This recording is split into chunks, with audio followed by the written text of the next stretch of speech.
خود اپنے دین میں اپنے آپ کو ایجوکیٹ کیجئے کہ آپ کو معلوم ہو آپ کا دین کیا ہے، اس کا آرگومنٹ کیا ہے، اس کی بنیاد کیا ہے۔ جتنا زیادہ آپ کا علم بہتر ہوگا اتنے بہتر طریقے سے آپ بچے کو بھی دین بتا سکیں گے، اس کے سوالوں کا جواب دے سکیں گے۔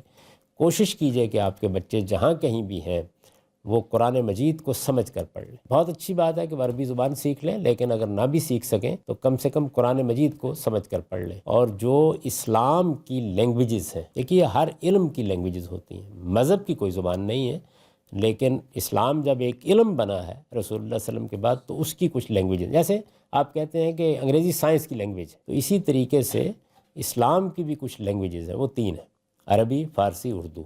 ان میں سے کوئی ایک زبان بہت اچھی اپنے بچے کو ضرور سکھائیے۔ تو میرے نزدیک اگر آپ نے یہ کام کر دیے بس کافی۔ اس کے بعد ہدایت دینا، راستے پر رکھنا وہ اللہ کا کام ہے، وہ چاہے گا تو دے دے گا، نہیں ہے تو بس دعا کرتے رہیے۔